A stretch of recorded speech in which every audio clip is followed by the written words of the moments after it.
It's affecting China's soft power globally. We've seen it collapse. Despite its efforts, China has been largely unsuccessful in increasing its global popularity. But the whole reason why I do mention it is because this whole video we've been talking about China's soft power deficiency in a very big picture lens. Soft power. By now, you've probably heard of it. And if you've watched any of these videos, you're probably under the impression that it's something China sucks at. But recently, with the rise of DeepSeek AI, Red Note, BYD cars, a slew of video games, NEEWER 2, Labubus, and of course, LC Sign. Hello. Goodbye. China's influence in pop culture and media has dramatically risen. And it's not just me saying this for the sake of the video either. The Brand Finance Global Soft Power Index recently published their new rankings, putting China in second place as the country with the most amount of soft power. The highest it's ever been, right behind the US. Now, for those who don't know what soft power is, or have just forgotten, here's a quick recap. So back in the 1980s, a Harvard professor named Joseph Nye came up with the idea of soft power. It's basically a country's ability to win friends and influence others, but without using money or weapons. So how does it work? Well, it's all about three things. How cool and appealing is your culture? Think K-pop for Korea, Hollywood movies for the US, or anime for Japan. How likable and fair is your foreign policy? Basically, are you being a good neighbor? And lastly, your political values. Do they make people go, that's actually pretty decent? And so when a country has strong soft power, the rest of the world tends to think, oh yeah, we like them. People see them as trustworthy, friendly, and someone they'd want to team up with. Plus, it makes partnerships and trade deals smoother and longer lasting. So yeah, soft power is kind of like being the popular kid in school. Not because you're the strongest or the richest, but because everyone just likes you. And well, historically, China has been pretty bad at it, because they've essentially been the Biff Tannen from Back to the Future of the world, getting what they want through sheer strength. In this case, economic strength. Such as back in 2019 when the NBA was temporarily banned in the country after the general manager of the Houston Rockets put out a tweet showing support for Hong Kong protesters. That was until he and the entire organization was forced to apologize, of course. This was seen from the rest of the world, however, as blatant censorship.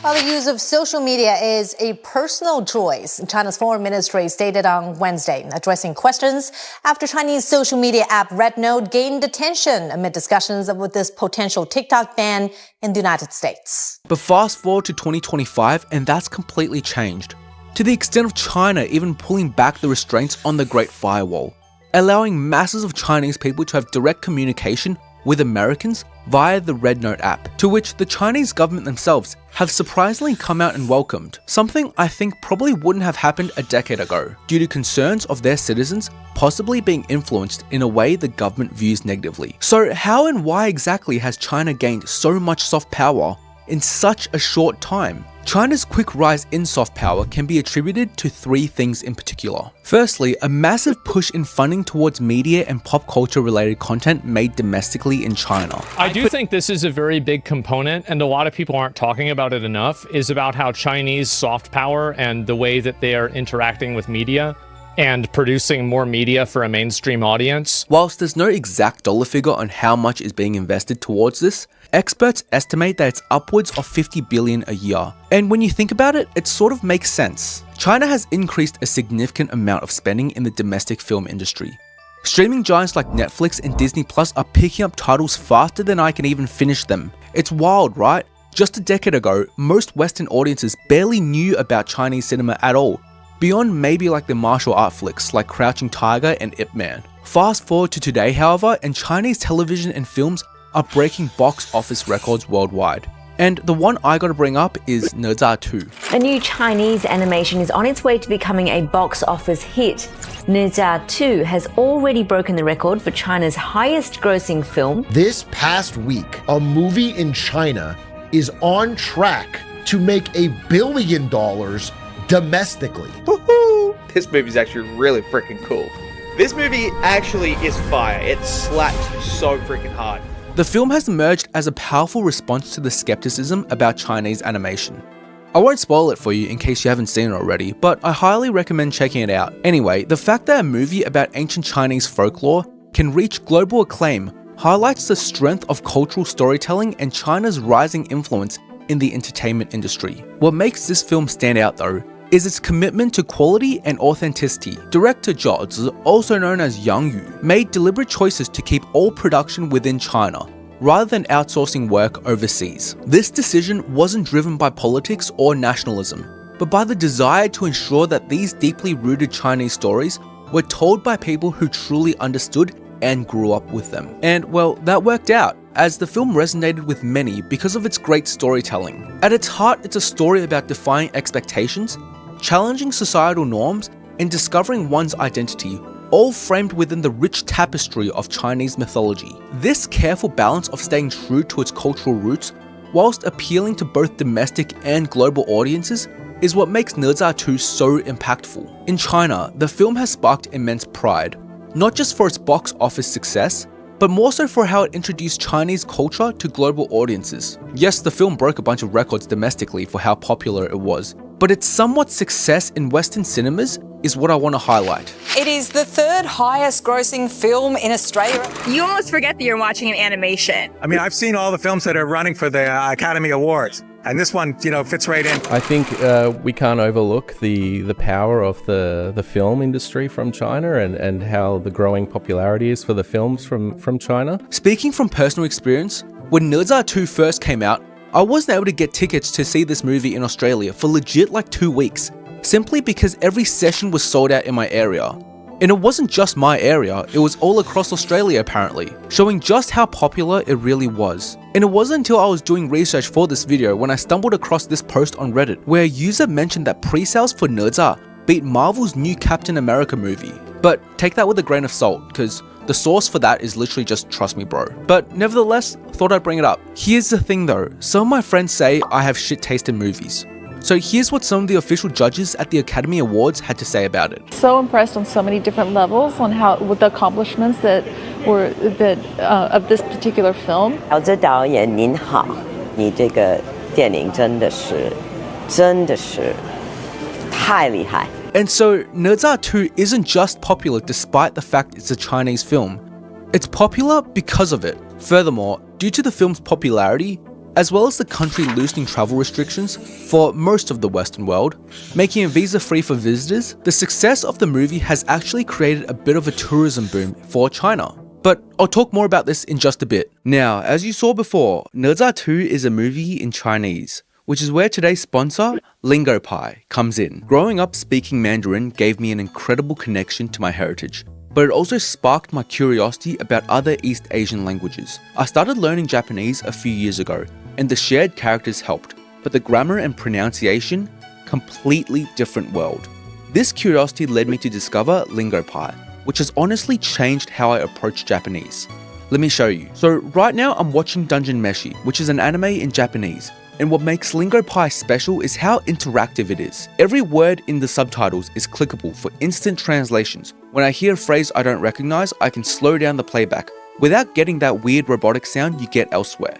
Here's what really impressed me though. There's an AI-powered grammar and translation coach that breaks things down in real time, which is literally like having a tutor right there with me. As well as that, every time I clicked on a word, Lingopie saves it as a flashcard, so I can review it later via engaging quizzes and vocab games. The platform also has its own library of over 3,000 shows and movies, in Chinese, Japanese, and 9 different other languages. You can even connect your Netflix account for even more shows. If you're planning on learning Japanese or Chinese, or just curious about East Asian languages like I am, even basic language skills will transform your experience. You can use it on your phone, laptop, or even smart TV, so it's super flexible. I use Lingopie literally every day when I watch anime now. It's become my language learning ritual. Try it yourself with the link below for a 7-day free trial and get a further 55% off as well. Thanks again to Lingopie. Now, back to the video. Chinese companies also now own wholly or in part almost every single major video game. League of Legends, Fortnite, Clash of Clans, Clash Royale, PUBG Mobile, Genshin Impact, Black Myth Wukong, Call of Duty Mobile, Marvel Rivals, and many more. But I want to talk about 2 in particular. Genshin Impact and Black Myth Wukong. Another example that I have is the popularity of Genshin, and this one is a bit interesting because the first time I saw it, I was like, wait, this is a Chinese game? Because it just sounds kind of Japanese to me. And I guess this makes sense because Chinese game studios aren't as well revered as Japanese game studios, but it's an interesting marketing choice nonetheless. A friend of mine and YouTuber by the name of Aini made a video that went pretty viral a while ago, titled China has a soft power deficiency, and in it she mentioned that the title of the game Genshin Impact sounds Japanese, suggesting that the decision for that was because Japanese game studios are more revered than Chinese ones. Whilst maybe that is part of the reason, personally I don't believe that to be the main reason, since Genshin is objectively just easier for Westerners to pronounce than Yuanshen, which is its Chinese name. The reason why I say this is because Genshin Impact and the developers behind them, MiHoYo, have never tried to hide the fact that it's a Chinese company, at least not in the same way League of Legends and Riot Games has. The logo of MiHoYo is plastered all over the game and its promotional material, and a quick Google search will instantly tell you straight up that it's a game owned by a Chinese company. Again, unlike League of Legends and Riot Games. Additionally, Genshin also has a slew of characters with unchanged Chinese names, such as, just to name a few, Zhongli, Hu Tao, Shao, Qiqi, Gangyu, and Xianyun. Similarly, this can also be seen in the locations within the game, bearing Chinese names. But more than that, the designs in many of these locations are directly based from real Chinese locations, such as Huaguang Stone Forest being based off Tianzi Mountain, Qingce Village being based off Honghe Hanyi Rice Terraces, Luhua Pool, Huanglong River, Yaoguang Shoal, Elephant Trunk Mountain, and the closest sounding one in my opinion, Mount Tianhen, Tianmen Mountain. And of course, through the game's popularity of over 65 million players, many are now aware that China isn't just a concrete jungle, and that has played a major part in attracting foreign tourism to these places. Once again, of course, boosting China's soft power.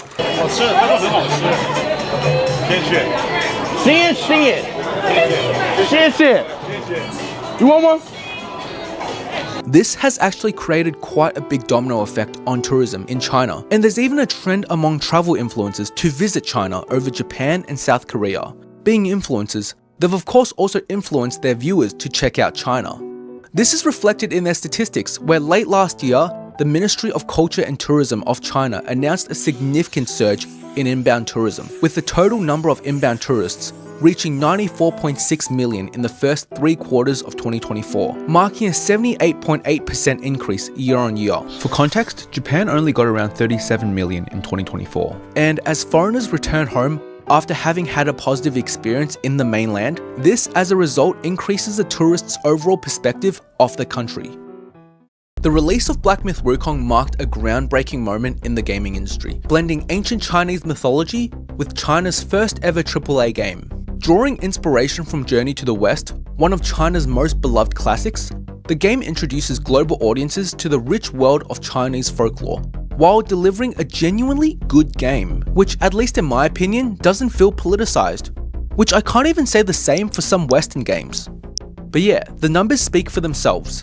Black Myth Wukong broke records, selling over 10 million copies in just 3 days, and also having the most amount of simultaneous players. Critics and players alike have showered the game with praise, with a remarkable 96% positive review rate on Steam. Black Myth Wukong has been lauded for its technical excellence, engaging gameplay, and masterful storytelling. But more than just a commercial success, similar to NEEWER, Black Myth Wukong also demonstrates that stories and games from China and about China can stand toe-to-toe with their Western counterparts, with appeal to a global audience. What emerged was not just a game, but a celebration of Chinese culture and history, and thus, of course, boosting China's soft power. What China has been moderately successful, at least, and some would say incredibly successful at doing, is using its sort of state-backed capitalism system, whereby the government really sets a research agenda. The second reason as to why China's soft power has increased so much is actually as a byproduct of a totally different government initiative. Known as the Made in China 2025 project, this was a strategic initiative launched by the Chinese government all the way back in 2015. The goal was pretty ambitious. China aimed to become a global leader in high-tech manufacturing by 2025. To get there, they focused on boosting domestic innovation and reducing their reliance on foreign technology. So that included industries like robotics, artificial intelligence, and green energy. And China set aside $1.5 trillion in grants and investments in projects with the aim of hitting over 250 mini goals. According to the South Morning China Post, 86% of these targets have been reached. But this is all technically hard power. So what does it have to do with soft power? Well, one of the biggest things China has been memed on in the past is for producing low quality goods. But as a byproduct of the success of the Made in China 2025 initiative, two things in particular have come out that's widely swayed public opinion about things with the tag Made in China. Those two things being BYD and DeepSeek AI. Both of these products have been cheaper and widely considered as better than their competitors. Those being Tesla and ChatGPT, all whilst proudly boasting about being Chinese made. And this is all being shown in real metrics. According to Statista, BYD is now the best-selling EV worldwide. BYD overtook Tesla as the best-selling electric vehicle brand in 2022 and maintained its position in the ranking through 2024. Last year, in 2024, BYD sold nearly 4.1 million plug-in electric vehicles globally, compared to Tesla reporting only 1.79 million sales. And that's all despite the fact that BYD cars are banned in the US, which just really shows how much consumers in the rest of the Western world, such as the EU and Australia, where I live, love their cars.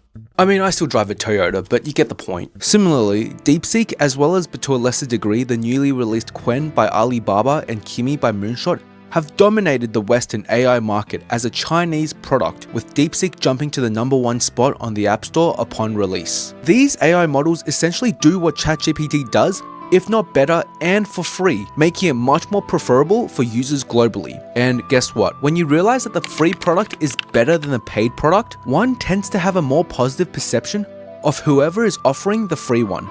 In this case, China. Yes, the American government have come out saying there may be some data and privacy concerns. Don't get me wrong, I'm well aware of the saying, if you're not paying for the product, you are the product. But we have to ban TikTok because China's stealing your data. Well, did you ever think for a second that maybe I want to give them my data? Yeah, that's called kindness. But China's stealing your data. I don't care. I would dropship my DNA to the front door of the Chinese Communist Party. I surrender all my data to China. Here you go, China. But one quick look on TikTok and you'll see plenty of US citizens doing a trend of being okay with China having their personal information, even to the extent of pretending to purposely hand over their data. And well, the core reason behind that is due to the growing anti-American sentiment that's happening within the country, which actually leads to my third and final point. You know, there's that memer thing going around out of China where they're like, their plan is to just sit there and watch Donald Trump dismantle the US-led world order on his own. Just do nothing and let him do it by himself. This is the best thing to happen to China's soft power in 100 years. At its core, to measure something is just to compare one thing to another. And back when videos about China having a lack of soft power were being made, aside from being compared to Japan and Korea, their biggest competitor was the United States of America. But only recently, US citizens are slowly realizing, partially through the proposed TikTok ban earlier this year, that despite the fact that everything pop culture related shown from China goes through a censorship and propaganda pipeline that filters out anything that could be seen as detrimental to the state, the US, regardless of political side, has been essentially doing the same thing. The upper class suppressing narratives that they deem harmful under the guise of security reasons. And now knowing that, it explains a lot as to why many Americans went over to Red Note, almost as an act of defiance and protest, which is what experts at Forbes and Time magazine believe as well, with Forbes stating that much of the focus on Red Note could be viewed as a form of rebellion, and Times mentioning that this is just a form of protest, a big middle finger to the US government and their billionaire masters. An unintended consequence of that, however, was now real human interaction between Westerners and Chinese people happened, and both sides soon realized that the other is just a normal human being, and that Chinese people aren't institutionalized communist drones, the way US propaganda has often made them out to be. Additionally, Americans, after talking to Chinese people, and some even visiting themselves, are also realizing that China as a place to live is not the awful place it's made out to be by Western media. And whilst it definitely still has its flaws, as does every country, But obviously in regards to free speech here, a big part of why China is viewed more favorably is simply due to the realization Americans are having after noticing that they have been cheated out by their government and those in power. And they're also really surprised to learn that Chinese people don't pay for ambulances either. I saw a video a minute ago of a woman being like, when they get an ambulance, it's free! On Red Note, people in China think that it's propaganda that people actually have to pay for ambulances. Furthermore, with the cost of living rising so much in the US, on top of having no healthcare, Americans are noticing that if you simply replace the suburban house with a white picket fence to an apartment in the city, how the majority middle class of Chinese people are living more of the American dream than Americans themselves. Actually, a clip from the YouTuber Gatsu from his video titled "The Chinese Century is Here" summarizes this perfectly. This is fucked up, man. Americans should actually be receiving the benefits of the money they pay to their government, like good public transport, free healthcare, free colleges, job security, and way more. And trust me, if fucking Estonia can afford all of this, then America, the richest country on the planet with its trillion-dollar companies, can definitely afford this. And unfortunately, he's not wrong. According to the US Federal Reserve System, over 1/3 of Americans cannot even cover a $400 unexpected expense, let alone 8 times that, on a ride to the hospital. As an Australian with free healthcare, in my completely biased observation at how America is functioning, the reality seems to be when eggs cost an arm and a leg, and when you lose that arm and a leg and have to call the ambulance, which puts you in literally crippling debt, your citizens aren't going to be as responsive to your propaganda about being the best country in the world. People shouldn't glorify murderers, but there's a reason why both the left and the right seem to love Luigi. Oh, also, remember how at the start I mentioned how many parts of the world dislike China because of concerns for human rights, and soft power is often measured through policy? Literally 4 days ago, as of filming this, the US got added into the Civicus Global Human Rights Watch list due to, quote, declining civil liberties. Look, I think this final point really just boils down to the enemy of an enemy is an ally, and as more and more Americans every day are viewing their own government as an enemy, China is slowly winning the battle on soft power, simply through the art of doing nothing. Let me know in the comments what your thoughts are, and if your opinion of China has shifted within the past few months. I'll read every one of them, even the hate comments. And if you're still here, it would be amazing if you considered subscribing, as it would help me out a lot. However, if you're looking for another video to watch, I suggest checking out this one on why so many people in East Asia get plastic surgery. And as always, if you're eating right now, I hope you're having a wonderful meal. I'll see you in the next one. Whoa, hold up. Just because I can already envision the comments saying things like, oh, this is Chinese propaganda and that I'm sponsored by the CCP. Trust me, I'm not. And I'll prove it to you now. Tiananmen Square, June 4, 1980.